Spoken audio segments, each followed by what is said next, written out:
Okay. Mutuksis, Kuchihiyama Miwuya, Kaniasis Albert Titman, Dumale Nisanan, Miwuk, Maidu, Pit River. I said, welcome to all my relatives. Thank you for joining our presentation today. My name is Albert Titman. I'm a addiction specialist here. I work for Telewell Indian Health, as well as the Sacramento Native American Health Center. And I am also a local tribes person. My tribes are Nisenan, Miwuk, Maidu, and Pit River. And I am honored to be one of your hosts today. And I am Jerry Shea. I am a licensed clinical social worker. I've spent most of my 25-year career being a therapist, providing direct services, and also directing behavioral health departments at various Indian health clinics. And I'm very proud to be working now with the Telewell Indian Health Project. I'm the clinical coordinator. I'm also seeing some patients through that program as well. And I'm honored to be here to share part of the story of Native people. I thank you for joining us.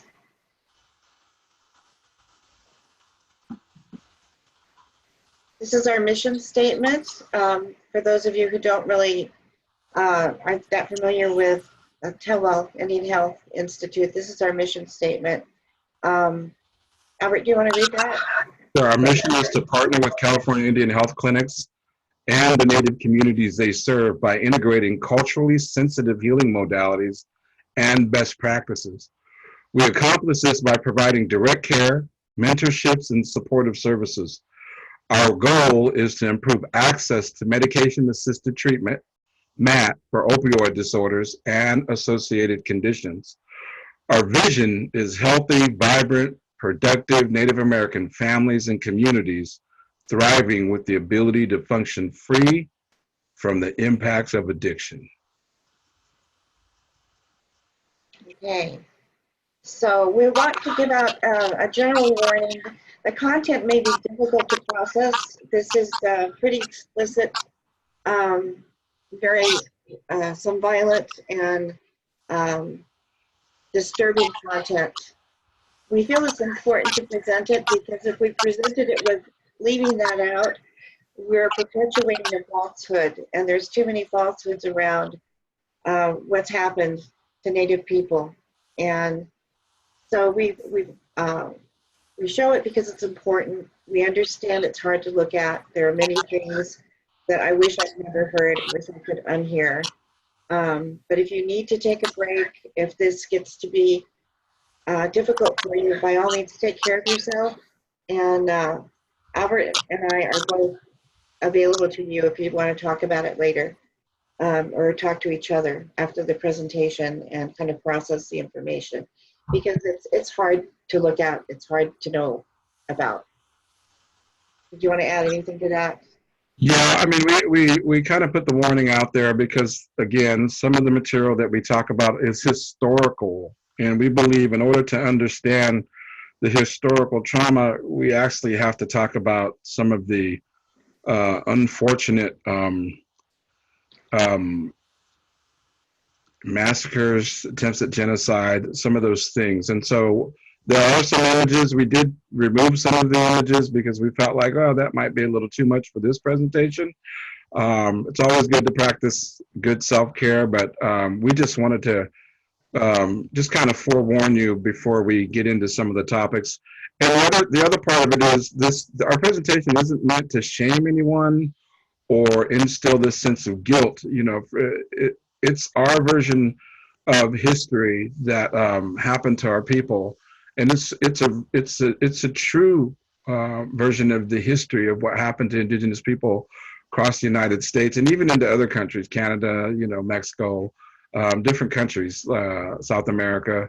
And so it's really, this presentation is really focused on helping us find this common ground of healing, this common ground of moving forward in the treatment and the care of all people, in this case, Native Americans. So if any of those thoughts or feelings come up for you, let's discuss them, because I believe that's probably the most important component of this healing process, especially addressing historical and intergenerational trauma. Thank you. There's some backstory that Albert is going to give us just to make it a little bit easier to understand how California Indians are different from the stereotype of the teepee and what you may have seen in movies and even in cartoons, things like that. So do you want to talk a little bit about California? Yeah, so my tribal history is here in California. So the Nisenan, Miwok, Maidu people existed right here for thousands of years. Our creation stories are right here in this area where Chapa Day exists, the Native American Health Center. And at our next presentation, in the next few weeks, we will have another presentation that'll follow up to this, addressing stereotypes and stigma. But this dwelling, we call it Umacha. Umacha. It's one of our original dwellings. It's where our relatives would live.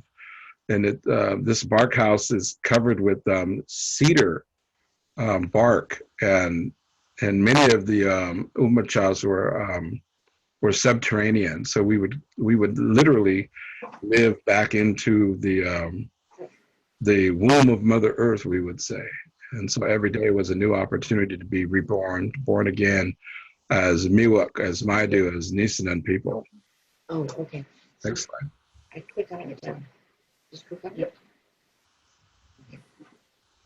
So again, our life here was very peaceful life. The Nisenan, Miwok, Maidu people thrived. We were river people all along the rivers and lakes in our region here. Many tribes had those tule huts right there where Nisenan and Maidu people, we all thrived and lived in this region for thousands of years. There's evidence of that. And so most of us were peaceful environments, peaceful living, our habitat. There wasn't a lot of warring amongst our tribal people. There is history of warring tribes in California, but in terms of our area, that really didn't occur until others started to come along: Spanish conquest, European conquest. Next slide.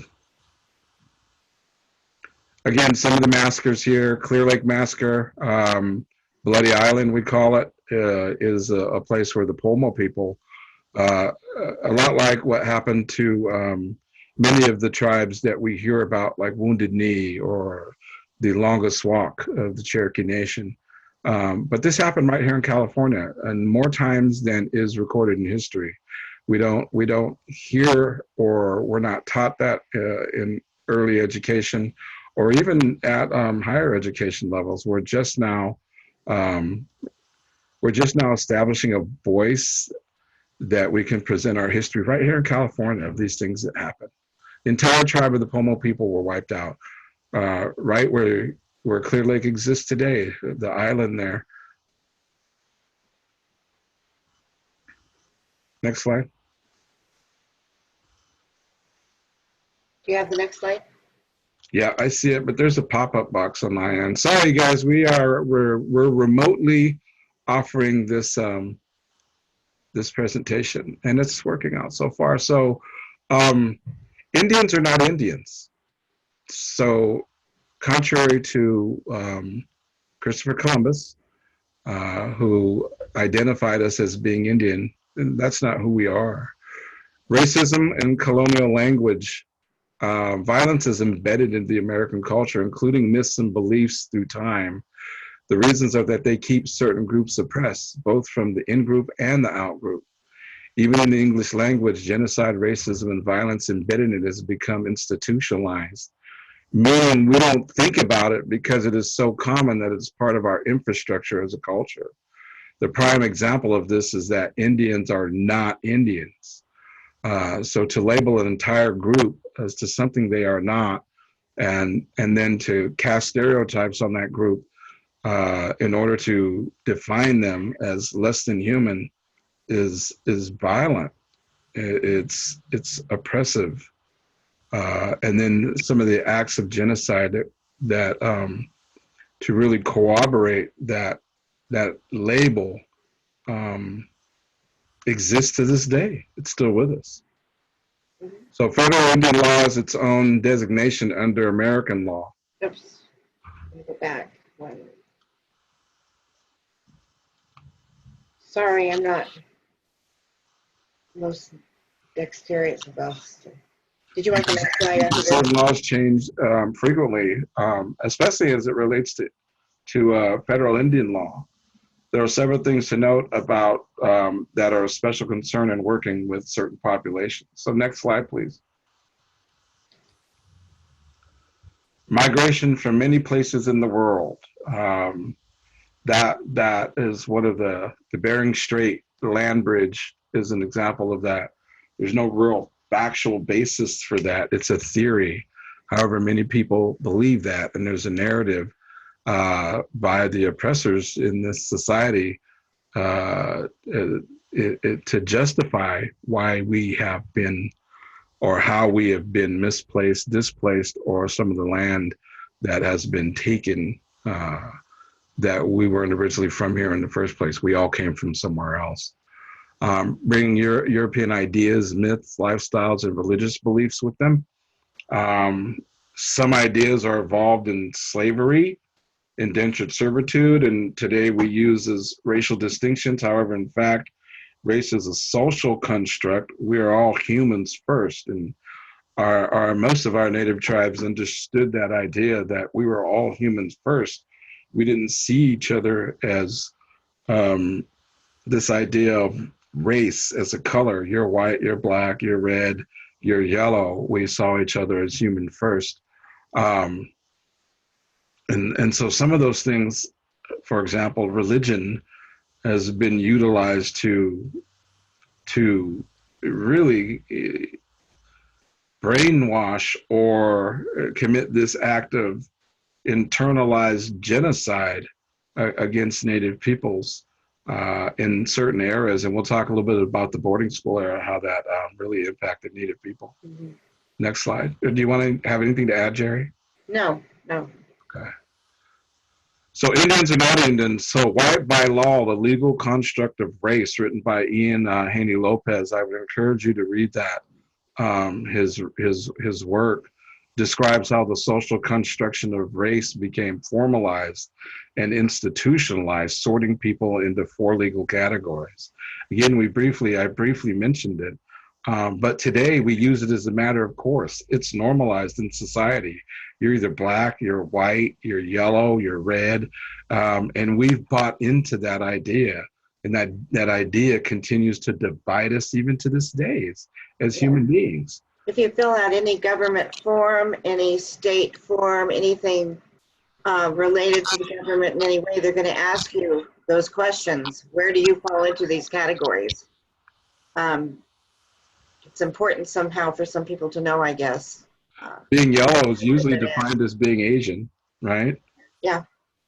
Usually indentured servants, black people, you generally thought of as slaves, white, not by physical color, by their status, with the Pope, and we can get into more of the religious or religiosity as those who could offer skills to help the nation grow. And then the dreaded red people who were discovered to be present in the land on their arrival. So how can you discover a people when they had existed there for thousands of years?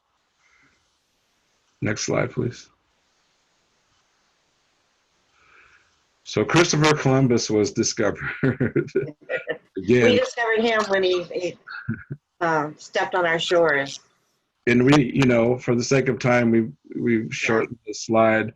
Not to go too much into Christopher Columbus, but the idea that he discovered where we live today was for one, an untruth, and for another, he was way off course. He wasn't even on the land we are at today. He didn't even know where he was at. Some say he was lost, right? The Department of War, now the Department of Interior, memorialized this time period and lumped all First Peoples into the category of Indian. So somehow we all just became Indian. Under the Department of the Interior, the Bureau of Indian Affairs keeps a list to this day of who is Indian. If you're not on that list, you're not considered That's right. called Indian by the United States government.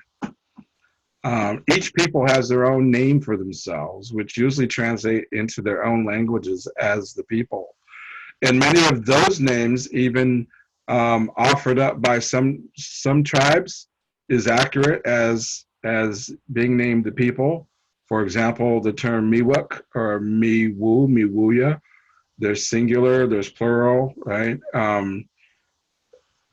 The government itself were the ones that gave us our names as Miwok, and there's Miwok languages. But what we know now is that we were named other by the regions maybe where we live. So Tulumni, Wapumne, Kosumne, those are Miwok words that have specific meaning to folks who lived in specific regions. And so Miwok defines all of those, but the area where we lived was of even more significance to the people that existed there.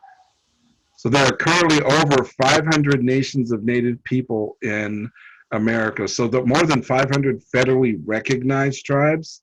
That's what that means. I believe today it's 535 federally recognized and another 170 state recognized tribes, and many others who are fighting for recognition today that are considered unrecognized. And so in looking at that number, you think, oh, that's a lot of tribes. However, there is record of more than 1,000 tribes that existed at one point in time that are no longer in existence. They're extinct. So you think about the genocide that happened with 535 federally recognized. That's the government saying, okay, we recognize you as being Indian. But there are over 1,000 tribes that had existed that are no longer in existence. Next slide, please.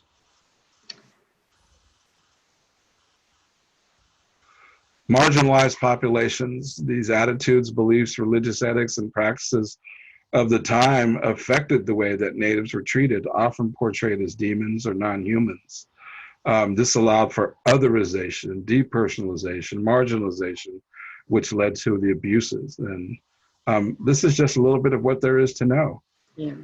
And as we move forward, you'll see that we have been villainized as pagan.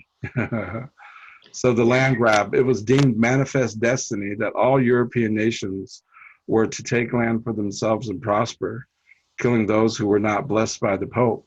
So this idea of manifest destiny is that all Europeans were ordained to develop the West and by any means necessary.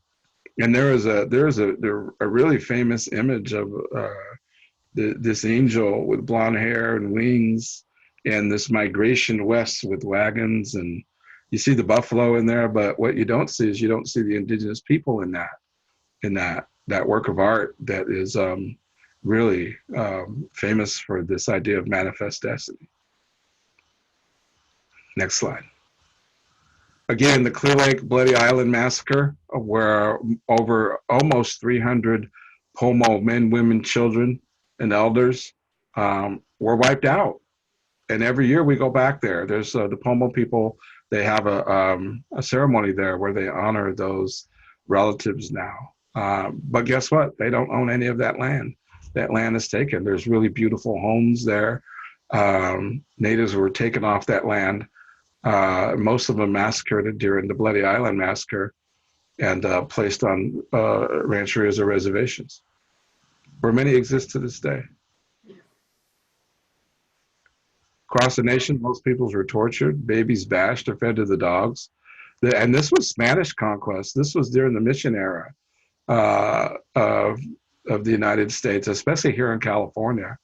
And it was recorded by Father Serra, who has now been made a saint the last 2 years by the Pope. Which has been very hard for a lot of indigenous people to swallow, that concept that this man was made a saint after the atrocities that were perpetuated by the people that he directed to do these things. So power of religion, I guess, to modify history. It was the power of religion, and many of our people are Catholic to this day, and then wholeheartedly believe in that religion. But when we talk to them about the historical impacts and how that came to be, then we have to talk about some of the harsh realities that that the mission era wasn't this great time for all Americans. That was actually a devastating time for the people of California. And this isn't anything that's made up. This was actually recorded. I forget his name, but he was with Father Sarah. So Father Sarah wasn't the one that actually recorded. There's another man that did that journaled a lot of that era in California history. Next slide. Again, massacre at Wounded Knee. Famous massacre. It was women and children and elders who were massacred in their sleep. It was calculated to attack when there would be no warriors there. The soldiers knew that they would be killing women and children and elders. Yeah, so this massacre at Wounded Knee, one of the stories that I've heard from the actual Lakota people themselves were that they had been practicing a ceremony. And that ceremony was called a ghost dance, but that the government had outlawed us practicing our ways, us practicing our languages, our ceremonies, our own religions. And when they saw that the Lakota people were having this ceremony, they had warned them to stop practicing their ceremony. And when they didn't, they came in and slaughtered everybody that was there. And these are some of the images of that. Oops. It's okay. This was some of the organized genocidal tactics. This is all documented in history. I believe it was about 250 years ago, Albert, you probably remember, where they actually found for the first time a receipt for some tainted blankets that the military had ordered, or however they procured them in that day. And so it was actually the first evidence, written evidence, that these were purchased by the Army to distribute to Native American homes. So you could think you're getting a warm blanket for your child and a special gift from the colonists, and what you're getting is smallpox that will ravage your whole community. Absolutely. So more of the history, the treaties were broken, dishonored. To this day, folks think this happened a long time ago, but there are some treaties that were never ratified that here in California and across the United States. Many of our people now, we have a voice. We're standing up, and we're in many cases demanding our rights, the truth about these broken promises. And that's what treaties were. They were agreements that were never honored. And so dishonor happens, mass murder of women, children, elders. And this era of boarding school, the past 200 years, up until, boarding schools still exist to this day. But the idea of boarding school, General Pratt was the designer of these military-style boarding schools. And the United States government, along with the different churches, the different religious denominations,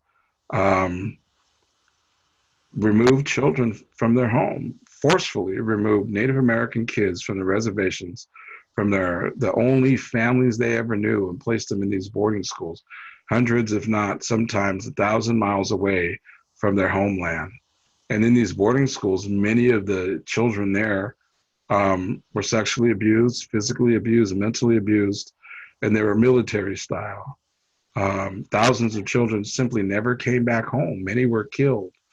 And there is mass graves of the atrocities that happened at these boarding schools. There were over 500 boarding schools across the United States that our children were sent to, stripped of their language. So if they spoke their language, they got abused. Yeah. It cut their hair. For many of our people, our tribe, our hair has a distinct meaning. And for many tribes, it means mourning. So that when your hair gets cut, you only cut your hair. My tribe only believes you cut your hair when your mother dies. And our hair it resembles the umbilical cord to our mother, and the umbilical cord to Mother Earth. So it connects us to our original mother that we believe is Earth Mother, and to our biological mother, which when that umbilical cord is cut at birth, your hair becomes that connection. It's a spiritual connection. So many of these kids were abused, and then they came home. Yeah. And that's where we see, when we see the instance, when we see the issues in our communities today of sexual abuse, alcoholism, drug addiction, we can tie that to this time. And I'll tell you why. Is because my father was a product of boarding school. He was taken at 5 years old. That's only one generation removed from me, sitting here and sharing this story.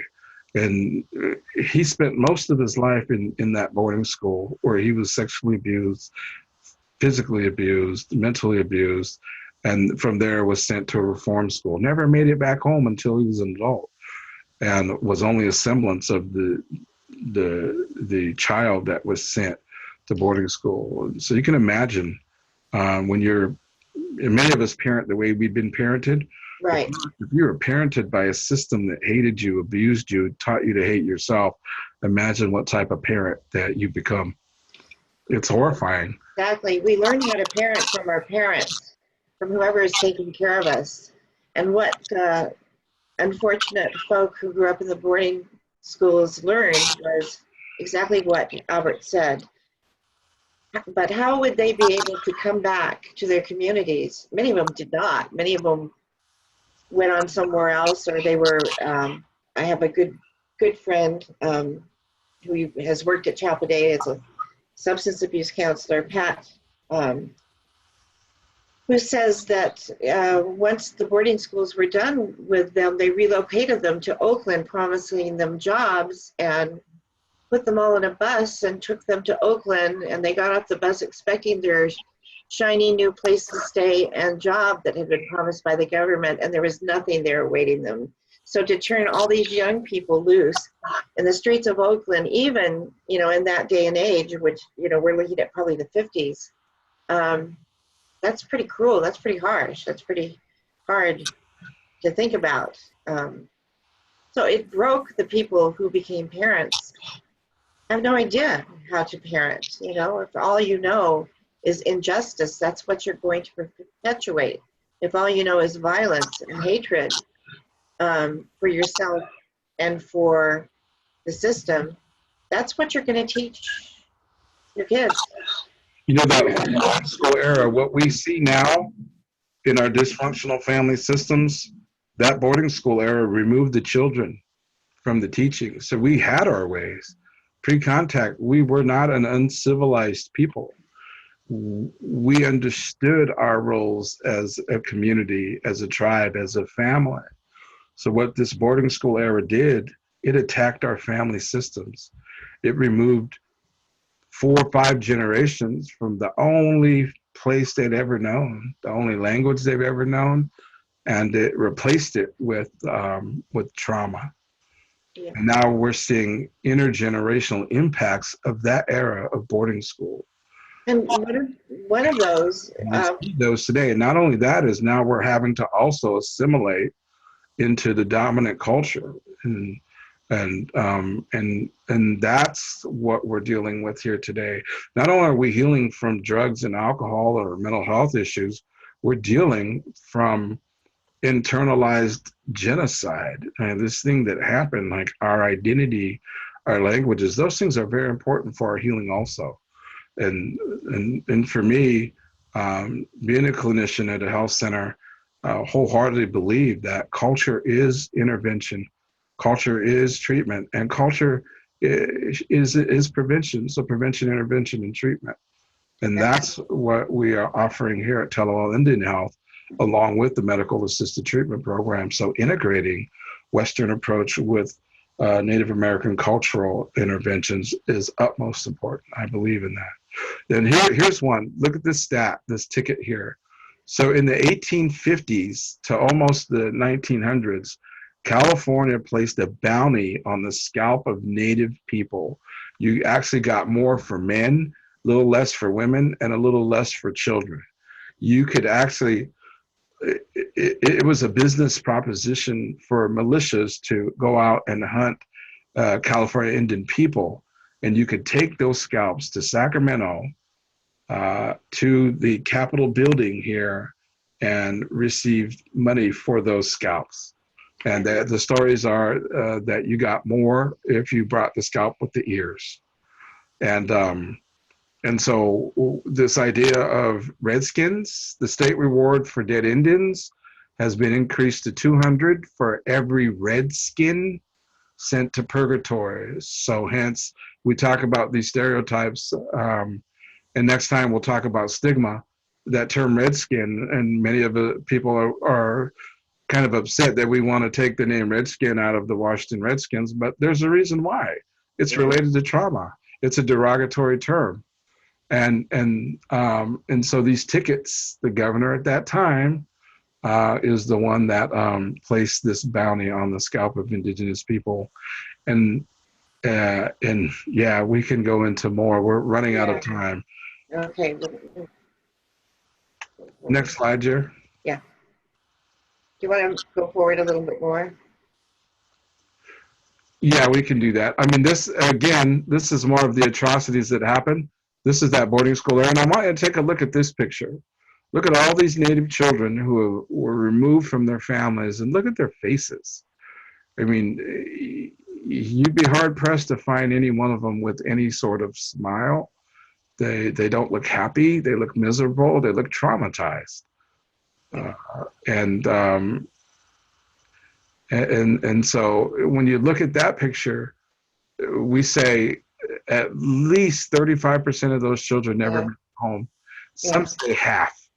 Yeah, I learned 50 to 60% of those children died before they left the school. So ICWA, Indian Child Welfare Act, was established in 1978, along with, in 1978, also the Religious Freedom Act for Native Americans, that there had to be a law established in 1978 also for us to practice our traditions. 78. Religious belief. Yeah, 1978. That's not that long ago. Where before that, it was illegal for us to burn sage, to sing our songs. The only time we were able to do that out in the open, thank God for those who made sacrifices to keep them underground, is if you were like in the Wild Bill Cody shows, powwow. That's kind of where powwows grew out of. Yeah. This need for us to continue to practice our way, but it had to be a show for the dominant culture until 1978 that allowed us that right. The American Indian Movement and UNA, the United Native Americans that fought for our rights and literally sacrificed their lives. Leonard Peltier's in prison now, a political prisoner, because of the having to fight for our rights as Native people. And in 1978, the Indian Child Welfare Act was established, where 25 to 30% of all children were removed from their homes by the state child welfare and private adoption agencies. In some places, it was more. It's still happening today in the Dakotas. There's cases now where there's actually legal cases where the state of South Dakota, again, those numbers were enormously high compared to other ethnic groups and really other tribes across the United States. Again, another form of the boarding school era where kids are just being removed from their homes for whatever reason. And in some places, it was even more. 85% of the children removed were placed outside of their families, which meant outside of the tribes and the communities. even when fit and willing relatives were available. So in cases where, I'll be honest with you, there are some cases I've worked with child welfare system that children needed to be removed. They weren't safe. However, there were relatives that they could have been placed with, except that, and more times than not, prior to the Indian Child Welfare Act, they were placed in white homes. Mhm. And Native children were a hot commodity. Oh, yeah. They were a hot We have commodity. beautiful children. Yeah. So again, and we'll talk about stigma and those stereotypes in our next presentation. But these are some of the things that historically and intergenerationally and in our current state of being that we're still dealing with. Today, there remains widespread noncompliance. Indigenous children are 3 times more likely to be removed by state systems than non-natives. 56% of adopted Indigenous children are placed outside of their families and community. It's still happening today. Yeah. And you can go to the National Indian Child Welfare Act.org website, and they have a lot of data on that website that you can take a closer look at. And you can go to your social services in your own county and ask how many of the the children on their caseload are Native, and it's still going to be disproportionate to the number of other races, and definitely it's disproportionate if you look at it, the ratio of Native CPS cases to all other types. So you can find that in your own county. Yeah, thank you. So the United Nations definition of genocide, in part, it reads, when there is evidence of intent to destroy a people in whole or in part, it has been determined that America committed genocide on this land and took more than 100 million lives. Now that depends on the anthropologist that you talk to. Yeah. Let's just say it was 6 million lives. How does that compare to any other acts of genocide in world history? And we know one that we talk about all the time, and it's the Holocaust. But our genocide right here in the United States doesn't get any of that attention, let alone it's not taught at any high school or any other major university in the way that the Holocaust is presented. It's almost presented as untrue. There has been no recognition on the part of the United States government of this genocide, and no apology, which is something that would actually go a long while in healing some very old and very deep wounds. Recognition and apology, if you work with trauma survivors, you know that is key to healing. But even in spite of petitions and requests to recognize and memorialize this happening and apologize, it has not happened. We thought we had a big shot with Obama, but it didn't happen. So who knows if it will ever happen. So internalized aggression, while some might say that history is in the past, if you think about it, stories and behaviors are passed along to families as we usually get to know our grandparents who also knew their grandparents. Historic times are not that long ago. Yeah. Intergenerational fears have passed down, as well as maladaptive behaviors that people use to survive. Molest and abuse that occurred in the past continues with us today. And that's the intergenerational trauma. That's the bit that's numbing out the drugs and alcohol. Pretty easy to do when you have to, the alternative is facing life as an artifact of historical trauma on our reservations. I mean, in California, it's probably not as noticeable as in other areas with bigger populations and more defined reservations, but the rancherias are not rancherias. They're reservations, and they look a whole lot, well, they don't look like, most of them don't look like places that you would want to stay for very long, some of them anyway. And there are improvements happening, that's for sure, especially with some of the good allocation of some of the money that's been coming in. There's been lots and lots of improvements. But life is rough for a lot of people who live in those places today. So those intergenerational fears are constantly being passed down, and mistrust. So that fear comes from mistrusting, based on a history of, of broken promises, broken treaties, the trauma that happened. It's really difficult for folks to be able to trust the government that has kept us oppressed for so long. And so these intergenerational fears, for one, boarding school, that stripped our languages for many tribes.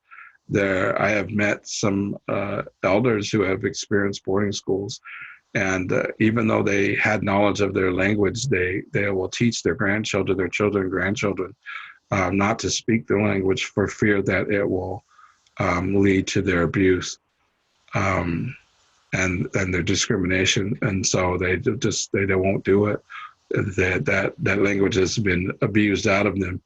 And in some of the sexual abuse, we see these maladaptive behaviors like self-medicating, alcoholism for a long time, and more recently with with opiate crisis, that we're seeing these maladaptive behaviors, which is self-medicating, from these underlying issues that still exist with us, like molestation and other abuses, emotional, mental, physical, sexual, all those abuses, as well as the discrimination from the dominant culture.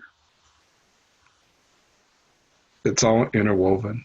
So we're really close to running out of time. We have about 10 minutes left. Like you said, genocide continues this day. Mm-hmm. Many families struggle with how to survive, repeat strategies that weren't successful for generations, or fighting for resources, returning to the old ways to find identity and meaning to life. Painful relationships and lack of skills to choose differently, or even escapism. Yeah. Struggle with these things. These are some of the issues that we are really struggling with today, that some of the strategies that we, one of my roles is also I work for an organization called White Bison. And White Bison has developed several curriculums to address historical trauma, but also the symptoms of historical trauma. And these are some of the things. So we have culturally based curriculums that are intervention based and treatment based curriculums that we offer. And we will offer them here through Telewell Indian Health, via the medical assisted treatment program. If we want to take some questions, do we want to go on with some slides, or do you want to stop down and take questions if anybody has any? Yeah, if anyone has any questions, I think this would be the time to take a look at any questions. No? Let's see. Did we want to pick this up with the stigma presentation in a couple of months, probably? We talked a lot about multiple losses and compound trauma. You just don't have good life skills to cope with life and with all of its complexities of living now. You don't have those skills, you tend to get lost. It's hard to find your way back. Migrating population stuff. Oh, go ahead. Nicola? Go ahead. Did you want to stop here and take questions? I think we're out of time, aren't we? Almost. Oh, we have about 10 minutes. Oh, okay. So we can go ahead with this presentation if you want. This is kind of what we talked about. But the mental illness is certainly one of the things that, exposure to trauma changes the brain.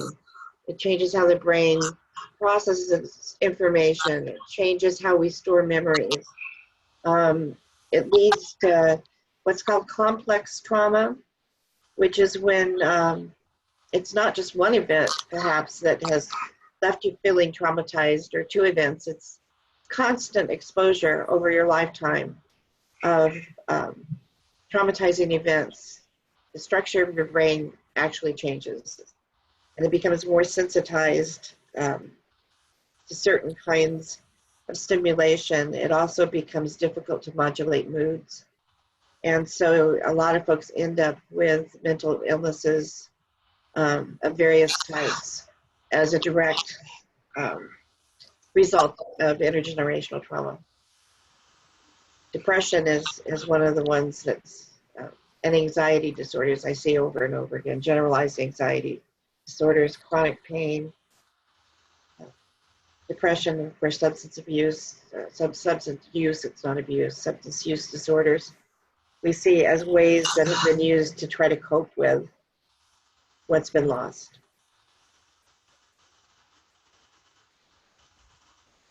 Did you have anything else, Albert? No, I think you covered that perfectly well. Again, we talk about historical and intergenerational trauma in the root source that we can take a closer look at, especially that era of boarding school, that we're dealing with those symptoms here today. And so multiple losses, continuing abusive events, that's the complex and the compound trauma that we see working with many of our tribal communities.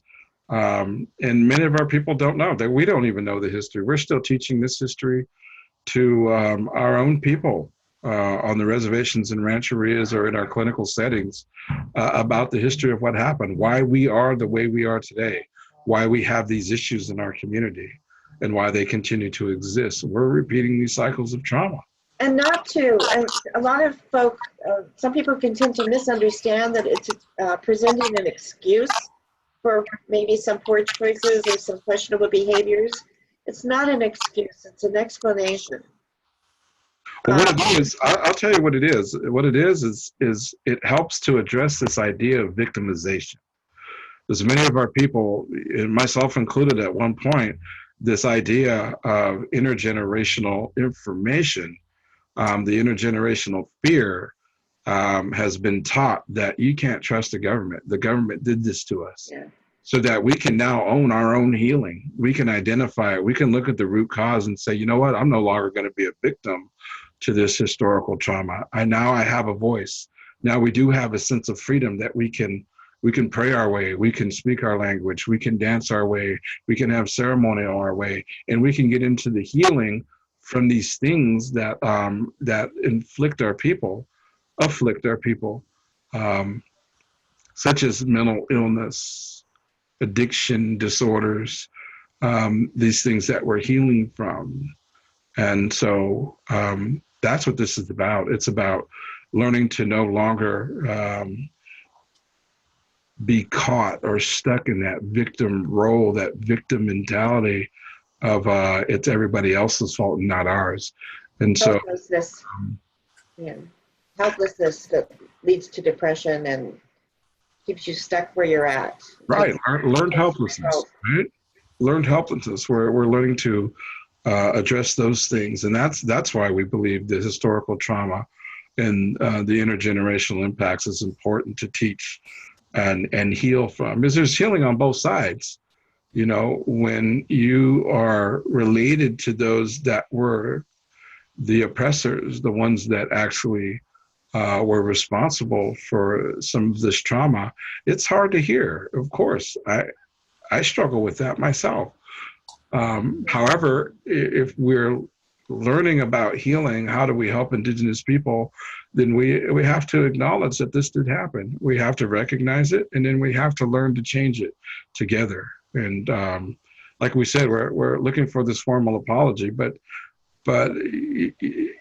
if the government chooses to do that at all, great. If not, but if you're working with Indigenous people and they don't trust you, what we're saying is there's a reason why. Let's take a closer look at it.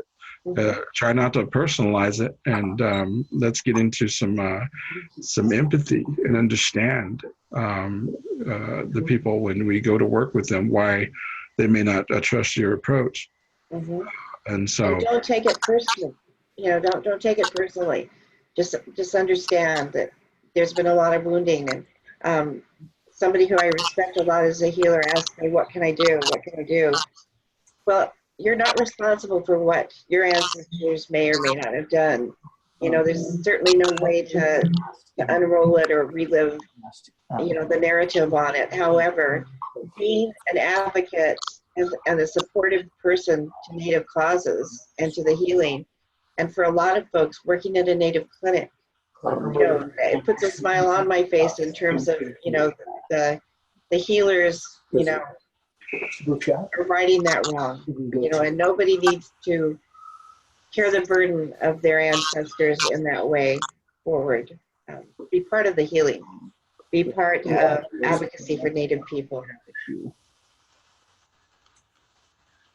So you were really close to being out of time. We probably have just a couple of minutes left. It looks like about 4 minutes. Are there any questions that anyone has? Or if not, then you can get a hold of myself or Jerry Shea by contacting us through Telewell Indian Health.